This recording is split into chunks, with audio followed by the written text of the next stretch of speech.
Good morning, everybody. It's Stephen here for the Idiot Quilter, and welcome to my weekly vlog for, what's the date? May the 17th, 2021, into the second half of May already.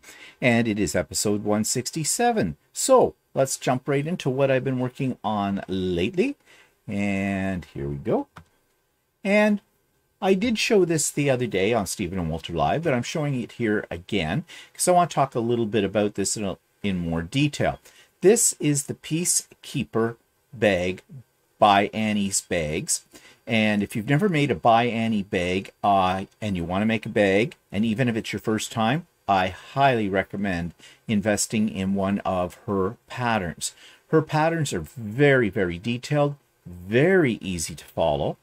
And most of the patterns, when you buy them for an additional charge of about $5, you can get an add-on video which takes you step by step through the whole process of creating one of by Annie's bags. And the videos are absolutely excellent. And even though I've made several of by Annie bags over the years, I still get the video as well, and I do watch it. In fact, what I do is it's all broken into sections which correspond to the pattern itself. So she has the sections of the pattern labeled, and they correspond to the sections in the video, which makes it very, very easy to review something or to go back to something that you may not clearly understand according to the instructions. But as I said, the instructions are very well written, and the end products are extremely professional. They look very complicated, some of the patterns. This one's a very basic one, fairly simple, but some of them can look very complicated. And believe me, don't be intimidated by what the final product looks like, because the instructions will get you through the process with very little difficulty. So I made this. This is the Peacekeeper Project Bag, as I said. I've had it sitting on my vision wall to make for quite some time. It's a very simple little bag with a mesh front, and you can, store pieces for a project in it, or you could put in some of your Notion items, whatever. It would be great to take with you to a sewing class or to a retreat for those little things, that may get lost in your sewing bag. I originally made it actually to give to my sister because she does cross stitching. She's majorly into cross stitching, has been for years. And I thought this might be something good for keeping her current project in. Although knowing my sister, she probably already has a system that works for her. And to be quite honest, she probably wouldn't really want this. In fact, if I said to her, if I just gave it to her would be one thing. If I said to her, hey, would you like one of these? She'd probably say no. So anyways, I got it done, and I decided, hey, I'm going to keep it for myself. I'm working on a block of the month project right now, and this works really well for keeping my finished blocks in. And I just hang it over on my project card, and it's right there. So yeah, I enjoyed making it, because, again, as I said, the instructions are very straightforward. And, if you want to check out all the different patterns that By Annie has, just go to byannie, BYANNIE.com. It's as simple as that. And you will see her prices for her patterns are very, very reasonable. And she has some other accessories and things that you can buy too. She had bag making accessories and something she calls soft and stable, which is basically a thin foam batting, for lack of a better word, that gives stability to your creation. Now, you don't have to use soft and stable. You can use regular batting, or what I like to use is battleizer, which is a type of batting it's much more dense than regular batting, has a very low loft, and that works really well too. But I'm going to talk more about the soft and stable in a few moments.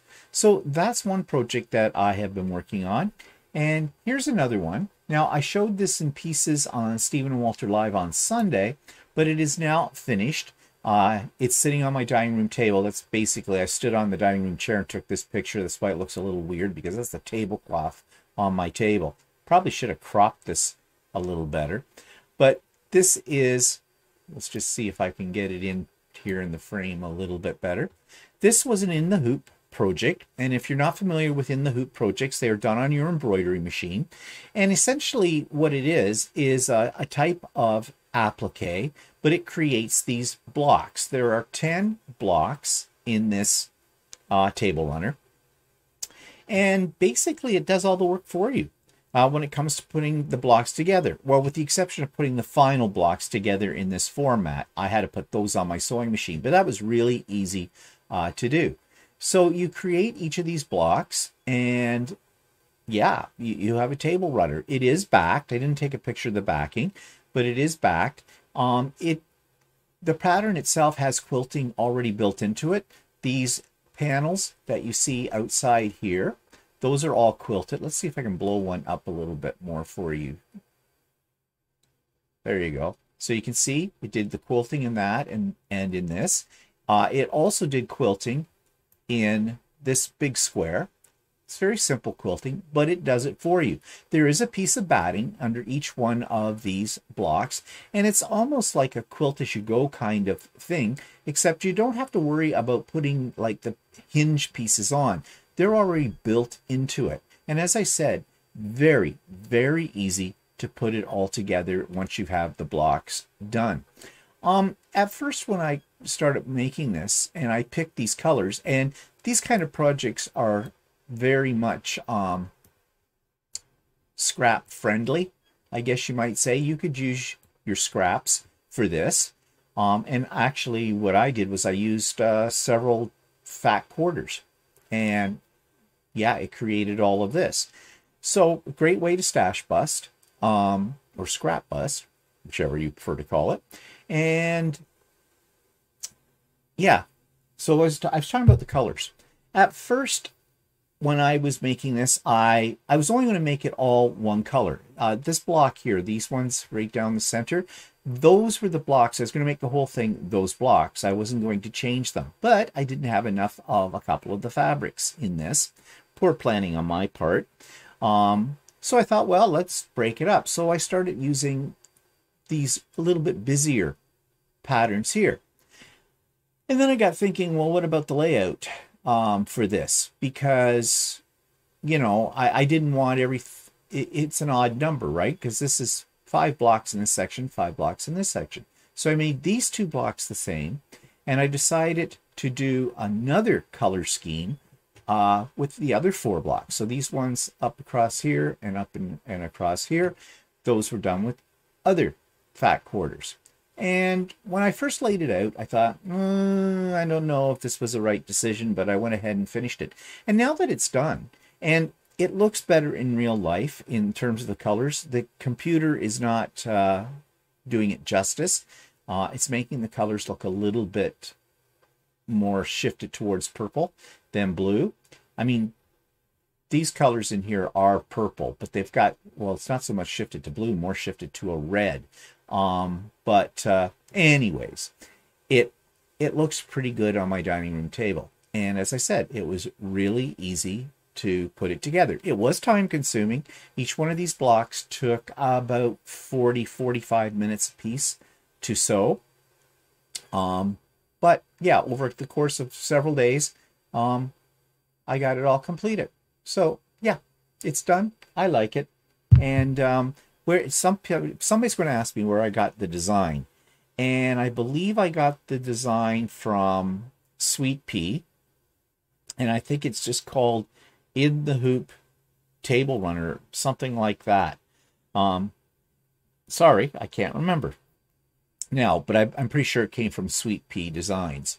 They have a lot of really good designs, and I have found that their patterns are pretty good. The only thing I've got against Sweet Pea is oftentimes I find their embroidery patterns tend to be a little juvenile. And what I mean by that is more appropriate for children or novelty items. This one, however, was a little bit more sophisticated. Okay, so that's what I've been up to making. Now that turns to why I haven't been making more and why I'm not showing you some quilts in progress. That's because my sewing machine's in the shop. My M7 is in getting not just a general cleanup and tune-up, which it was in need of, But I did something stupid. And again, the reason why I call my channel the Idiot Quilter. So I got this bright idea. Well, it wasn't a new idea because I've done this before with success. I'm a short man, okay? I am getting shorter as I age. You do shrink. I heard people say that, but it's true. How do I know I'm shrinking? Because for years when I bought pants, jeans especially, my inseam was 30 inches. My inseam is no longer 30 inches. My inseam is 28 inches. I've shrunk 2 inches. Yeah, I wasn't that tall to start with, so do I need to shrink anymore? It's probably my weight. It's compressing me. And, you know, gravity is not your friend. In fact, why is gravity not your friend when it comes to your inseam and pants? Well, when I buy jeans, it is very difficult for me to get jeans that fit me around the waist and have a 28-inch seam. I can get a 30-inch inseam, but 28 is rare to find. So I usually end up buying 30-inch inseam jeans, which means that they have a tendency to drag. Now, there's other things about gravity here when you get older, okay? You know how when we were probably much younger, we'd see old men with the waist of their pants pulled up to about here? Yeah, I'm one of them now.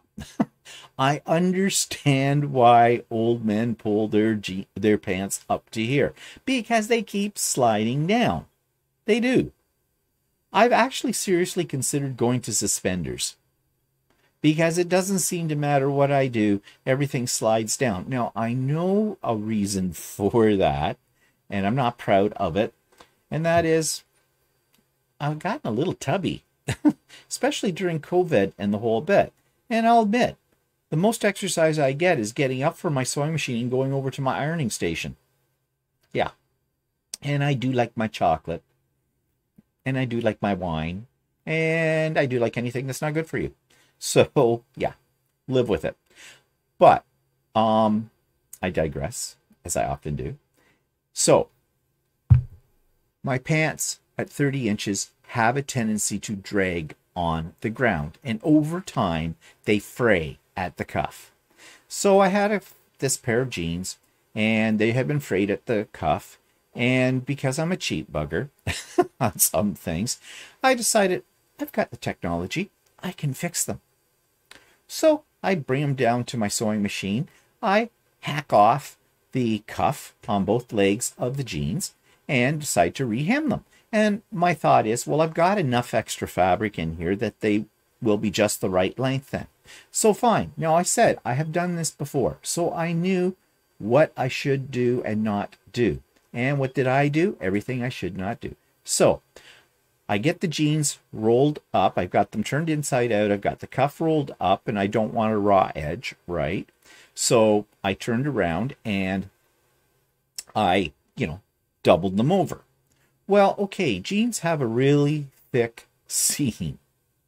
And when you double that over, it's really thick. You've got a hump to get over with your sewing machine. Now, immediately, what I should have said to myself was, ooh, you want to be very careful when you get to the hump, when you're sewing this on your machine. You want to slow down. You want to get out your hump shank, or whatever they call it, that helps you get your needle over the hump. You want to take it slow. Did I do any of those things? Nope. Well, I did slow down the machine, but not by a lot. And, I don't know what's going through my head about this. I have no idea. I'm just an idiot. Didn't get out the hump jumper and decided to go through. Well, of course, that was a mistake, because 2 stitches in onto the hump of the jeans, and my needle broke. And it broke bad. Okay? So I fixed everything back up and whatnot, put in a new needle, and did it all over again. And it broke again. Okay. When is it you stop being an idiot and you're just stupid? Because that was just stupid. So anyways, I did manage to get those jeans hemmed up. I kind of skipped the hump, and sewed as close to it as I could so that it wouldn't, fall down. Of course, I get that all done, and what happens? I look at them and think, yeah, the 70s called, they want their flood pants back. Luckily, I'd already invested in a couple of new pairs of jeans, but you know, it's just, I mean, everything else about those jeans is perfectly fine. Just that. Now, I did something though in the process of all this. When the needles broke, I think they damaged one set of my feed dogs a little bit. Didn't look like there was any physical damage, but then I tried to do some regular sewing, and my fabric wasn't being pulled through by the feed dogs correctly. It was skewing it. It was kind of pulling it off to the side. So I thought, well, maybe there's something caught in the feed dogs. I looked inside. I cleaned them all up and whatnot. Nope. So I did something to it. So off my M7 went to Ultimate Sewing to be looked at by Roy. And as I said, while it was in there, I might as well have it cleaned and, you know, checked over, tuned up in the whole bit. That was last Tuesday. Today is Tuesday of this week. I'm hoping I get my machine back sometime this week.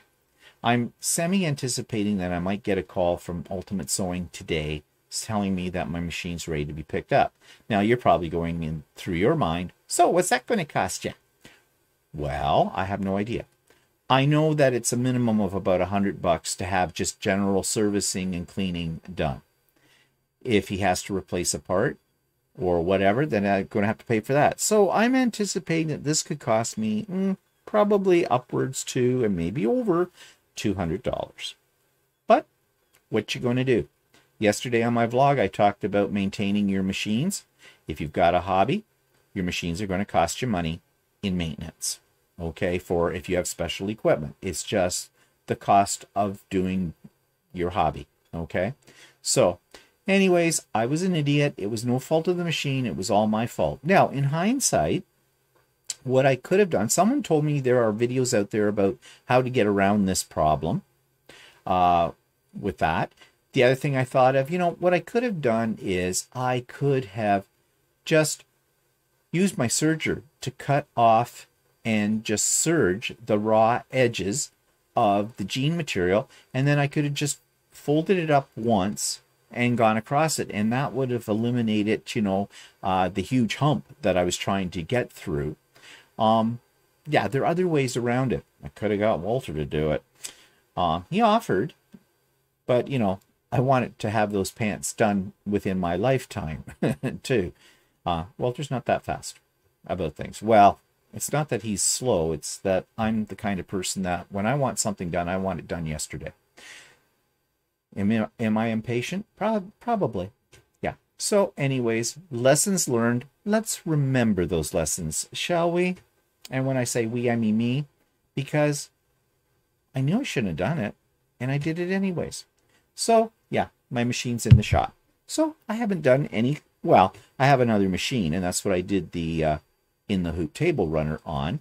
But, you know, I don't want to start, you know, like the block of the month, because, you know, you want to stick with the machine for a project that you start it with, because 1/4-inch seam allowances, and I've talked about that before, can be different, slightly different, depending on your machine that you're using. So, what else? Well, I did talk about the block of the month with Donna, the hostess with the mostest from Ultimate Sewing. We had our third class. I wasn't at the class because we did a little road trip, and I'm going to talk about that in a moment too. But Donna, of course, is using Zoom, and she recorded it, and she had a little trouble finding where the system put the recording on her computer, but I helped her out to find that. And then it was a little too big to send it via email, but Donna figured out another way to do that, and it worked, and that's great. So I watched that the other day, and I think later today I'm going to start cutting my fabric for the third month of block in the month. And hopefully, as I said, my machine will be back by the time I get that done, and I can go ahead and start working on that. And just as an aside, have I gone back to that with Glowing Hearts quilt, the one that gave me all the problems, and with the 1/4-inch seam allowance, and then I figured out that I should not use a 1/4-inch foot with an edge guide on it and all that stuff? No, I have not gone back to that yet, but that's I'm going to go back to that as well. So yeah, I have projects to do. I just haven't got around to getting them done yet. Okay, so I mentioned the fact that we went on a little road trip this week. We went off to triangle sewing in Guelph. Guelph is a small little town. Well, it's not that small a town anymore. It's a university town. In fact, it's where I went to university, where I did my first degree many moons ago. And it's a great area of Ontario. It's west of Toronto. It's about an hour and a half to 2 hours away from us. Depends how the traffic is across Toronto, because Toronto is just one big parking lot on any day of the week, at any time of the day. You know, you'd think with 16 lanes of road on 401, like lanes for traffic, it would move. Yeah, they're always blocked. But anyways, we got to Guelph. This was last Wednesday. It was a really nice day here. And, you know, when the weather's out and it's nice this time of the year, I hanker for road trips. I like to get out. And there was a place in Guelph we'd heard about by way of Ron Collins, who, Walter, we had talked about the 5 days of classes he had took with Ron Collins. And Ron Collins teaches a lot of classes, has for about 22 years at this location, this triangle sewing. And he recommended. Well, he really recommended it from a teacher's point of view, not from a fabric purchaser's point of view, because we were disappointed. It was not worth the trip to Guelph. Now, having said that, we went there, and the first thing we saw were miles of sewing machines. They had every brand of sewing machine you can think of. They had Brother, Husqvarna, Janome, Bernina, all of those. And they had a servicing area in there as well. So, I mean, really, if you were in the area and you were looking for a sewing machine, I would say that place was probably a good place to go to, because they had them all. And sewing machine accessories too, and feet and things like that. But when it came to fabric selection, not so good. They had a lot of boutiques, but they were the run-of-the-mill boutiques. They're the ones you can get anywhere. Price-wise, standard, about $18.99 a meter on average. Now, they did have some wide back fabric, and I did buy some wide back fabric from them. And I'll just put this picture up here to show you. There it is. I bought 6 meters, 3 meters each of these two colors. Yeah, they're nothing to write home about. They're okay. I wanted something in red, because you never know when you need red. And I didn't have any in my stash. And the blue I saw there. Now, the other thing too was, okay, this is kind of an idiot move. I saw these bolts. They only had maybe 10, I don't know, 10 or 12 to pick from, which was a little bit more than Ultimate Sewing has in stock right now.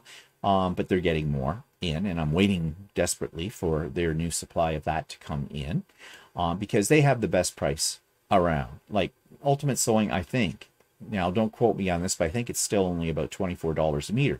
This I thought was even better priced when I first looked at it, but it turned out that there was a bit of a smudge on the price label. I thought it said $21.99 a meter, and I went, whoa, that's good. Because this is 108-inch wide fabric, right? So, which is always more money. So, yeah, I said, I'll take 3 meters of that and 3 meters of that one. Then I realized, ooh, no, it's not $21.99 a meter. It's $28.99 a meter. And I'm buying 6 meters of this stuff. You do the math, okay? But I was in for a penny, in for a pound kind of a thing. And to quite honest, I felt a little embarrassed to say to them, oh, no, God, no, I'm not paying that. And in reality, that wasn't out of the way either, because wide back fabric goes for, on average, 28 and up, 32, 33. I've seen it. So, Shirley's prices are, you can't beat them. They're second to none. So, anyways, I went ahead and I got those. And I picked up some other things too. Now, I was talking about the By Annie bags, and that By Annie has, other things. She has all your bag making needs. And you can see here she has a line of mesh fabric. And on that Peacekeeper bag I showed you, there is mesh fabric on the front of that. It was not a By Annie mesh though. I ordered from Cleaner Supply, a place out west, Western Canada, that is really a place for wholesalers and things like that. They're a wholesaler, but they open it to the public too. You have to apply for, to get an account, but it's free.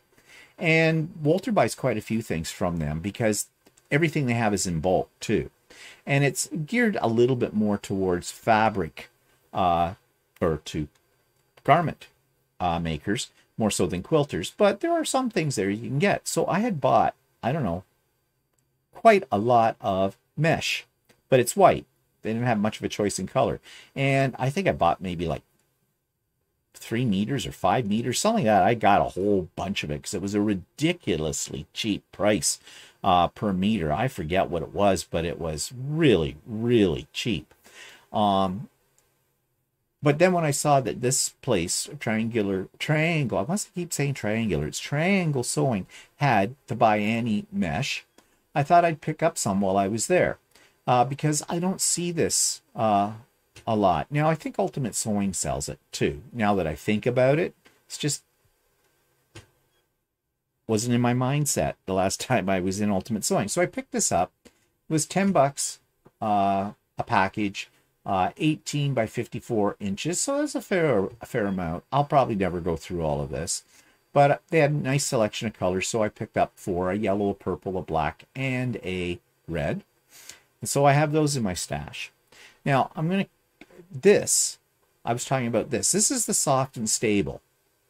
And there's a picture of one of Annie's bags on here. It is by Annie's, as you can see. And they call it the original foam stabilizer. Now, I have heard a lot of good things about this, but I have not been able to get it. And it's not cheap. I mean, this was a large chunk, 72 by 58. So that's a fair amount of this stuff. I wanted the biggest amount I could get, but it's $66, okay, Canadian. Now, I could order it online from By Annie, but then I got to pay shipping and everything like that. Now, there are other places besides By Annie that sell it online too. But I'm there. It's in my mindset. But here's the kicker. Here's why I actually did buy it. And I didn't pay that price for it. We're checking out. Walter bought some fabric as well and a few other things. And the lady at the counter said to us, well, we have like a loyalty card or something, and after you fill the card you get $25 off a purchase. And she said, do you want one? Well, first of all, we thought, well, we're never going to probably be back here, and they don't really have a huge online presence to order things from. So we said, no, it's okay, we're from out of town, we probably won't be back. And she says, well, I can combine both of your purchases onto one card if you want, and it adds up faster. And I thought, well, what the heck, we might be back here someday, so let's get it, right? It costs us nothing. Well, so we did that. Well, it turned out we filled a card instantly with what we bought. That meant we got a $25 credit. Now, I said to them, could I use this on your online store, such as this? And Lee says, I'm not really sure. She says, I don't know how that works on our system. So the answer was basically no. So I'm thinking, okay. But then I thought, well, wait, we're here now. If I buy something else, can I use it right now? And she said, sure. So I went over and got the Soft and Stable because I got $25 off from that. So yeah, that's why I bought it. That's how I justify it. And that's my story, and I'm sticking to it. But overall, do I recommend Triangle Sewing if you're in the Guelph area? Not really. Only if you're looking for sewing machine parts, accessories, or looking for a new sewing machine, then I think, yeah, you might want to check them out. But as far as fabric was concerned, not much of a selection at all. I have a feeling they are more into classes and things like that. So that was our little adventure out, and we had lunch, and that was very civilized as well. And if you want to see more about that in this week's Past So Chatty, I had a little video that I inserted into that where Walter and I are sitting on the patio having a couple of drinks and some lunch, and we talked about our experience at Triangle Sewing. So that's there for you to see. Okay, so that takes me to a demo for this week, and I wanted to talk a little bit more about what I learned about the difference between using a 1/4 inch foot with an edge guide and using one without one on your sewing machine. And I'm not going to use the edge guide ever again for piecing. It may come in handy for some other things, but not for piecing. And so here's my little video. Last week I talked about the problems I was having getting an accurate 1/4 inch seam when I'm doing my quilting. And for the longest time I was using this foot that's mounted right now on my sewing machine. Let's move this one out of the way so you can see it.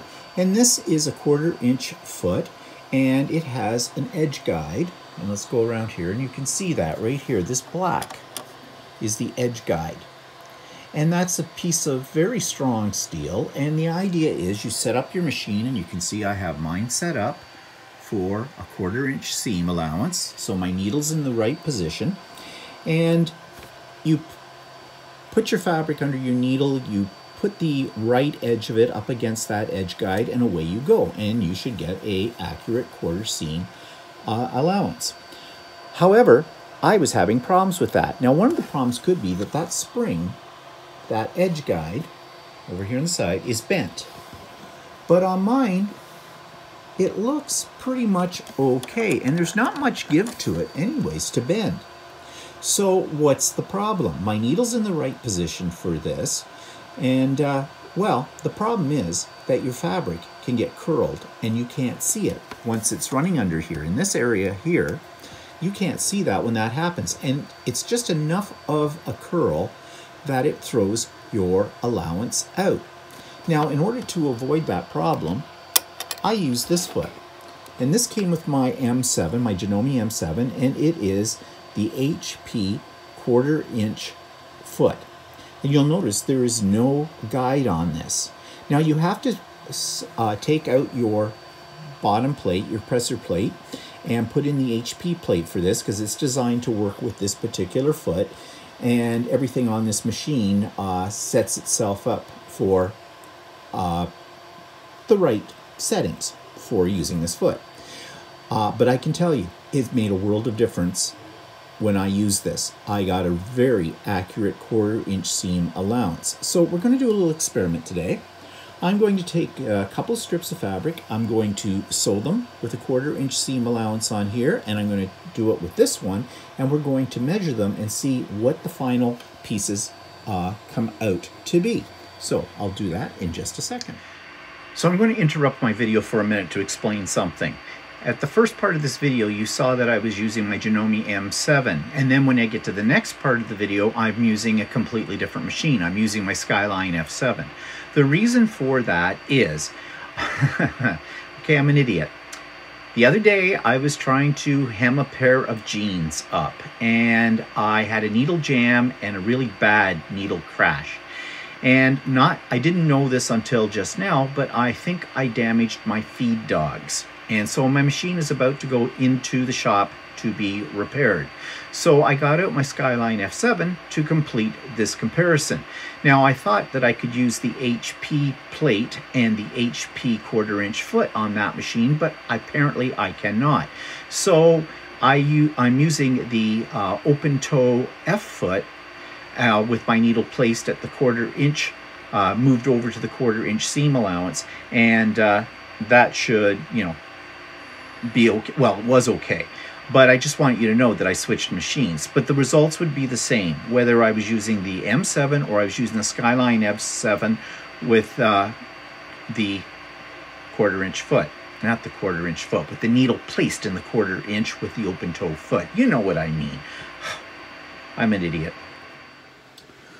Okay, so I have my 1/4 inch foot with the edge guide installed on my sewing machine, and I have it set up, the needle placement, to do a proper 1/4 inch, and I have 2 squares of fabric, 2 inches square each, and I have them right sides together, and I'm going to sew using the edge guide, and I'm just going to put my needle down so I can put my fabric against it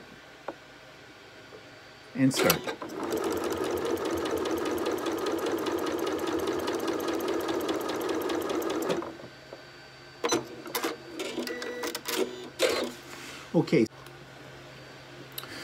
Okay, so I've put on the foot that does not have the guide, and I've set my needle for a 1/4 inch seam allowance, and we're going to see how it works on this particular foot. Put my needle down. As I put my needle down, there we go. Put that up there, line it up, the right edge of the fabric with the right edge of this foot, and away we go.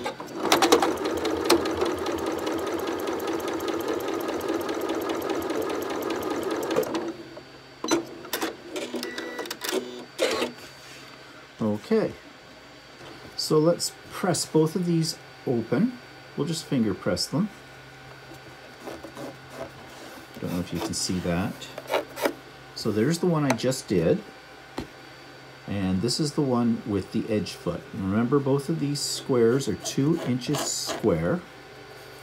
So let's measure. So, okay, this is the piece that I did with the edge guide, and it measures 3 and 1, 2, 3, 4, no, 1, 2, 3, 3 and 3/8 of an inch. This is the one that I did without the edge guide, and it measures 3.5 inches. So this piece is out by 1/8 of an inch. And that's all it takes to put all of your blocks and your pieces out of alignment. It's just, that's all it takes. So the edge guide is a problem. So I'm never going to use the edge guide again. So that takes me to the subscribers quilt of the week, and actually it's a 2-for. This came from a male subscriber to my channel, a recent person who subscribed to our channel, and his name is Armando. And Armando sent me some pictures of both his quilting and of his stained glass. And I've said this before, the two kind of, in many ways, go hand in hand with each other in terms of design and style and color choice and things like that. So here's Armando's really wonderful creations are both quilting and stained glass pieces. And quilting and stained glass, in some ways, in my mind anyways, are related to each other. And I'll explain why in a moment after we look at Armando Barron's lovely creations. Armando writes, "Hello from South Texas. I just started watching your videos on YouTube. I love your enthusiasm for quilting, especially your no-nonsense devil-may-care attitude. I've attached a couple of pics of quilt tops I recently finished piecing together."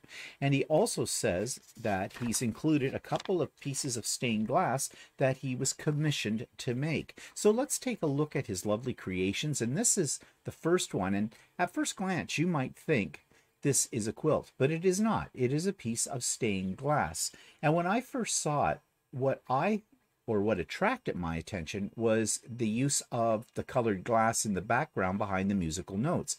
That looks very much like the fabric line called Stonehenge from Northcott fabric. But no, this is not fabric. This is stained glass, and a very beautiful piece. He also sent along this piece, which I just absolutely love, another piece of stained glass. I love the way the light comes through it and really gives the colors their vibrancy.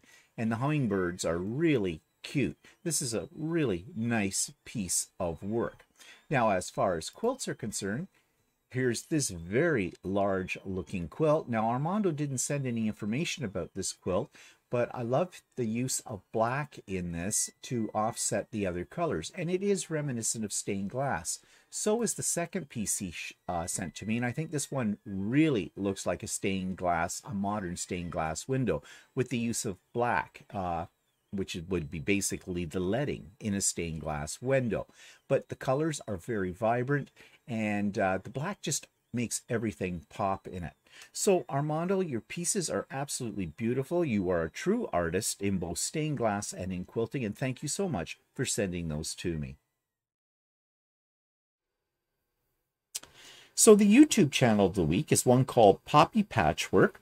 I think somebody on in the comments on one of my videos recommended this person. She is in the UK. And she's got a really great YouTube channel that has all kinds of tutorials. And, well, if you're interested in sewing, this is one of the channels you might want to check out. The week is called Poppy Patchwork, and this was recommended to me by one of my subscribers. Thank you, Eddie. And she says right off the bat she has quilt block tutorials every Friday. So let's take a look at the things she does have to offer from the past. Quilt block series, the Amish Star, Antique Tile, Union Jack Platinum Jubilee Bunting, quilt block series, Lady of the Lake, Rolling Squares. She's got quite a few different and very interesting looking blocks. Now let's take a look under her playlists and see what we have. And she's organized these into, looks like three, if I get this pulled down, four categories. She has quilts, quilting technique videos, poppy patchwork projects, and quilt block tutorials. Well, let's go into the list of the quilt block tutorials and just see what we have here. Okay, that's not really where I want it to go. Yes, it was. Let's pause whatever's coming up here. A commercial, of course. Let's look. Yeah, she has quite a few different blocks. So if you're looking for something new that you could use as a basis for a quilt, this might be the place to go. Yeah, quite a few here. And I have watched her some of her tutorials as well, and they're very clear, very detailed. You shouldn't have any problem with them whatsoever in following the instructions. So let's just go back to her main page, if we can find it again. Okay, things are looking a little bit on the slow side here. Sorry about that. Okay, back to her home page. And there it is. So yeah, she has much to be offered. They're very professionally done. And yeah, if you're looking for instructions on how to do a block that you want to create a whole quilt from, this is the place to go. Poppy Patchwork. So I found another pattern on my vision board that someday I may make. I shouldn't call it a vision board. I should call it, hey, maybe board, you know, because basically there's things hanging up there that I haven't done yet, and they've been hanging up there for a while. In fact, I was kind of looking at them yesterday and realized I got some things up there I really want to do, but I haven't done them yet. But anyways, this is one of those, and this is called Cocktail Hour by Michael Miller Fabrics. It is a free downloadable pattern, and I think, well, let me tell you about it in my video. On my vision board is called Cocktail Hour by Michael Miller Fabrics, and this is a free PDF file that you can download, and I really think it's quite cute. However, this one is definitely a lot of applique, and the instructions do come, look like they're very detailed, and they have all the patterns. This is taking a minute to load up here, but it shows you the fabric line that they've used for this, but I think you could probably use just about anything. And the only thing that is holding me back from actually doing this is the fact that a lot of it is applique. Now, I might make one block just to try, and you know, I might not even make the quilt itself. I might just make one of the blocks that has the cocktail glass in it, because that's really what caught my attention, because I think they're kind of cute. And, you know, you could take that one block and make it into like a coaster or a table runner or something like that. Like this would make, just this section alone, a row of these would make a really interesting table runner.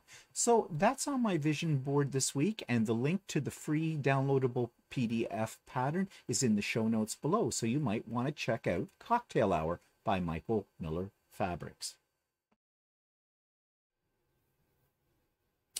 Okay, so I do have an interview this week. This is with Marie from Marie's Scrappy Creations. That's her YouTube channel. It was a delightful interview. You know, I enjoy doing the interviews because I always learn so much from individuals. And although I ask everybody pretty much the same questions, their answers are always very different, or they have a new way of a new slant. I guess that's the term I want. A new slant on how they answer the question. And Maria fits into that category. And I love to support people who are just getting started putting up YouTube content, and Marie is one of those. And so I hope you'll check out the interview with her. I've put it in the show notes below, and I've also put in the show notes her YouTube channel. But here's a little teaser What's your to the favorite interview I did creation with and Marie. why? And I think it might be a sampler, isn't it? It is. It is a sampler quilt. Thank you, Stephen. Yes. One of my earliest quilts, as far as trying out a lot of techniques, was right around 1993. I made one of those country blue quilts that was all the rage, country blue in the early 90s, you know. I took all those colors and I made my mother a sampler quilt. And I had, you know, some curved piecing. I tried at least one of every block that I ever wanted to try. And I hand quilted that over one winter. And I'm proud to say it took me 3.5 spools of quilting thread. That's how much quilting I did on that. I love to hand quilt, and I went around everything there. I just meandered all over the place after like outline quilting. But that's probably my favorite because of how happy it made her. And do you still have that quilt, or? She has it. Yeah, she still has it. Yeah. So I wanted to be gentle about this, but I didn't know if your mother was still with us. No, she is. She's 89. She'll be 89 years old in June. So yes. Wow, amazing. Yeah, but she's still got it. Well, I'm sure it's one of her cherished possessions. And that takes me to my last segment for this episode, and that is the online quilt store of the week. I just want to say something. I hope that people don't think I'm being nasty when I do what I consider constructive criticism of some of these shops. Now, many of them, as you know, I have not been to. They're online. They are in places, other provinces far away from me. I'll probably never get a chance to get to their actual store, but I base my judgment solely upon their website and the user experience that I have with their website. I try not to be too judgmental about these things, although I'm sure that some of my comments come out that way. These are my personal opinions. You have the right to check it out for yourself and make your own judgment on it. I'm just being a guide on it. But to this week's quilt shop is Carola's, I think I'm saying it right, Carola, Carola's Quilt Shop. And here's my review online. It's called Carlas or Carola's Quilt Shop. Not sure how to say that. They're out in BC, British Columbia. So here's their front page, and we'll just take a quick look at that. It's a quilt shop and thread company. They have classes. She has a blog, shop online, shop in person, retreat center. So it looks like she has an online store and a brick and mortar store as well, and it looks like they have a retreat center. It's in Chilliwack, BC, and they're open 7 days a week, 10 a.m. to 5 p.m. by appointment. So it looks like you have to make an appointment. So I have a feeling, just by looking at this little picture that's up here, that this is located in their house. Yep, they say you will find lots of thread, Aurifil, Mako, cotton thread in hundreds of colors. Our prices are hot. Okay, so let's just check this out. Let's go to shop online and see what we have here. Okay, welcome to Corella's. Is it Corella? I'm not sure how to say it. Online quilt shop and thread company. We look forward to being your online Canadian source for Aurifil thread, glide thread, quilting fabrics, and sewing notions. Come back often. Okay, what's this thing doing? Okay. It has a mind of its own. Okay, so they have everything located here. All right, let's try the fabrics.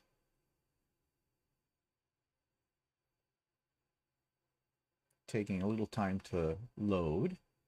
Okay, so what do we got? We've got solids, basics, novelty, cape facet, grunge, batiks, Christmas, Halloween kits, pre-cuts, clearance, designer collections, all brands, Tula Pink. Okay. All right, now I'm finding their system a little messed up here. What am I looking at? I'm looking at fabrics, but they had other categories, and it's just going on forever. So let's take a look at, let's try the batiks and see what they have here. And nothing. Okay, that wasn't very helpful, was it? Well, let's go back. Let's go into a different one. Let's go into basics. See what we have here. Okay, we do have this populated. So I don't know if the other one meant that they're out of batiks or whatever. Okay, they seem to have a lot of their fabrics on sale. Is this always the way it is, or is this special for right now? Let's check out the Canvas by Northcott, because that's a line that I like. Now they're saying it's on sale, save 13%, and it's $3.50 Canadian. So I imagine that's for a 1/4 meter. And if you want to see what they all look like, you need to know the number. 8 are available of that one. At least it tells you what's available. Okay, so I've clicked on that. Is that going to show me? Yeah, that shows me up there. But you have to travel all the way down the page to find that. Don't like that setup at all. But I do like the fact they tell you how much is available. Okay, product details. And we sell our fabric in 1/4 meter increments. Okay, and they will cut it as a fat 1/4 as well. Okay, so price here, multiply by 4. So that's $14 a meter for Canvas by Northcott. That's pretty good. That's very good. I have got my math right? $3 times 4 is 12 plus another $2, 14. Yeah, so let's go back and, okay, can I go back? Store. Okay, not really, finding their interface a little awkward on the website. Okay, so what other prices have they got here? K Facet is $4.25, so that's $17 a meter for K Facet. That's okay. And yeah, basically, it looks like their prices range, depending on the line of fabric you're buying, range from about $14 to about $17 a meter. Well, that's pretty good. But I do not like their interface at all, their menu system. It seems to be all over the place. Pre-cuts, $18.95. Everything seems to be on a perpetual sale, I would say. Jelly roll. The prices, though, are pretty good.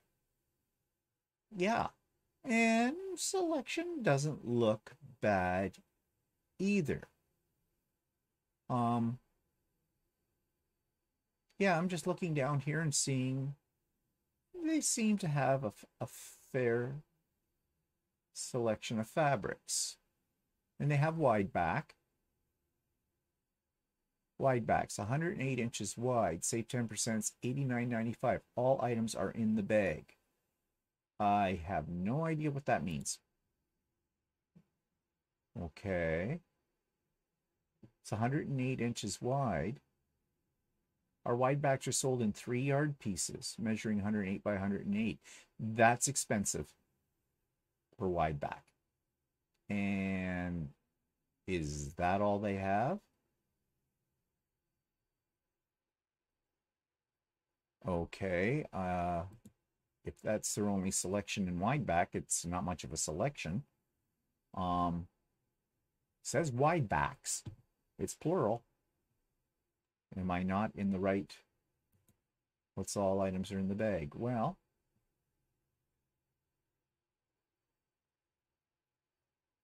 okay, well, I guess that's all they have at the moment in terms of wide back. So, not too impressed there. I'm wondering what their shipping is. Let's see if we can find out.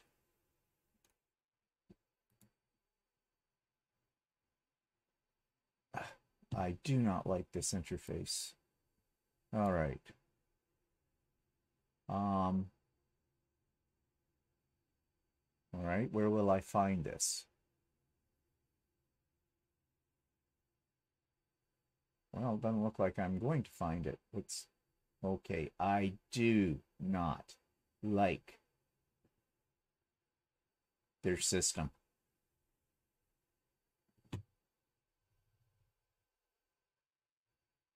Hands-on classes, special offers, glide thread. Okay, but what about shipping? Okay, let's go to the bottom of the page and see if there's something there. No. All right. Let's click on something like we're going to buy it. Add it to the bag. Okay, it's added to the bag. Go to checkout. Okay. Select how you'll be receiving your order.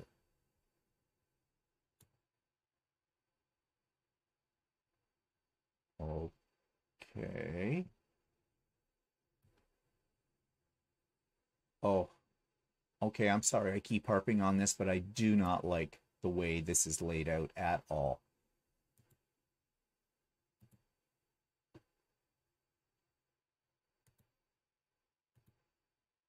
Okay, nothing happens when I click any of these. Let's go to the checkout. Maybe we'll find it. Ship to my address. Canada. Okay.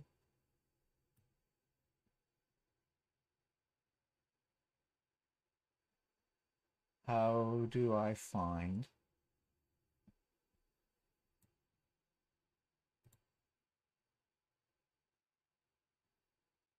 Okay, here we go. Canada Post Regular, 8 business days, 2205.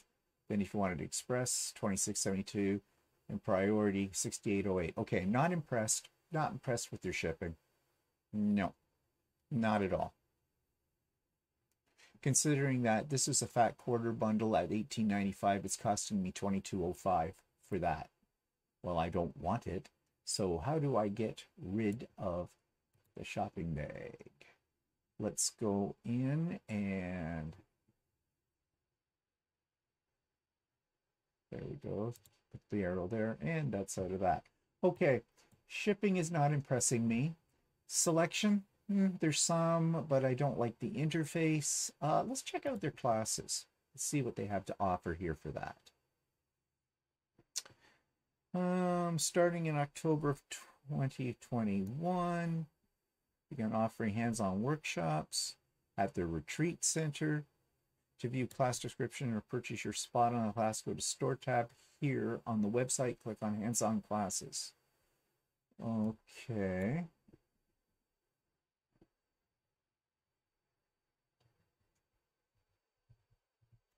Hands-on classes.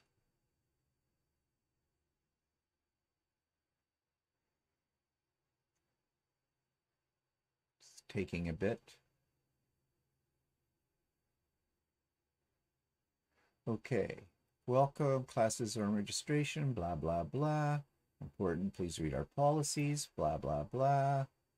And here are the classes. Free motion success. Spring is in the air. Thread play class. Okay. Not too impressed. Don't seem to have that much to offer. They have a retreat center. Okay, let's take a look at their retreat center then.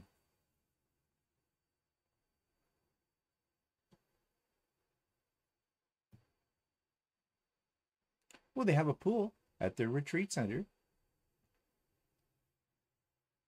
Click here to visit our listing on Airbnb. Okay. Welcome to our Creative Quilting and Wellness Center. The whole 2-story villa with 5 bedrooms is all yours during your creative getaway, whether you are a quilter, scrapbooker, yogi, or on a golfing holiday. This mountain getaway is serene, can only be described idyllic with country roads, pastures, and mountain views, a remote area, yet only 12 to 15 minutes away from it all. Okay. So it looks like if you had a group of friends, you could rent this place, which might be kind of nice. It's got a pool and everything. 5 bedrooms. That doesn't sound bad. Doesn't say what the price is, but you'd have to go to Airbnb to check that out. Okay. So I'm taking it that's where their classes are held as well. Let's see what are it's under events. Anything.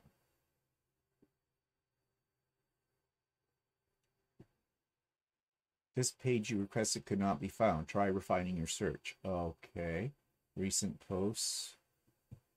Okay, so nothing under events. And let's just take a look at it about us. This gives me a feel for them. Right now, the feel I have for them is not particularly exciting. Okay, and we've already gone through that. Okay, one last thing. They talk about thread, so let's check out Aurifil thread, because that's my thread that I use all the time. Let's see what their prices and selection are. Oh, I do not like their interface. It takes way too long, and I have high speed. Okay. To be honest, I find it a little annoying. Okay, Aurifil 50. That's what I usually use. So let's see what's their price on thread. And we wait. And of course it's on sale. Everything's on sale. $13.95. Okay. That's okay. It's not bad. That's about average. I think I pay about that, 14. I might pay 15 for spooled ultimate sewing. But then again, I would have to pay shipping here to get it from them. So no real saving on that. Okay, so my overall impression of this online quilt store. It looks like it is a place that's being run by an individual. They have an area for a retreat center, and it's also substitutes for a vacation destination. Their selection is somewhat limited. Shipping is not good. Prices, though, are good on the fabric. So what you pay on shipping, you might make up on the price of their fabrics if there's something there that you'd like. Classes don't seem to have much to choose from right now, but maybe that changes as well. The retreat center does look very inviting, however, so that's a possibility there for those that live in that area or are going to be out in the Chilliwack area. And Chilliwack is a very beautiful area of BC as well. So my overall impression, I don't think I'll be ordering anything from them. It doesn't suit my tastes, but maybe you'll find something that suits yours. So that's Carola's Quilt Shop in Chilliwack, BC. So that brings me to the end of another episode. What's coming up? I don't know. I hope I get my machine back real soon. I missed my baby. And yeah, I've got lots of projects to work on, and I'll keep you informed about all those things as I do them in future episodes. And again, if you'd like to be interviewed by me, please, by all means, contact me, because the one with Maria is my last interview. No, it's not. I'm lying. I do have an interview coming up in another week's time. It won't be in time for next week's episode, but probably for the week after. And this is from somebody who's out in New Zealand, and I'm really looking forward to this particular interview. And you'll know why when it happens. Okay, have a great week. Create something that makes you happy, and we'll see you next week. Bye for now.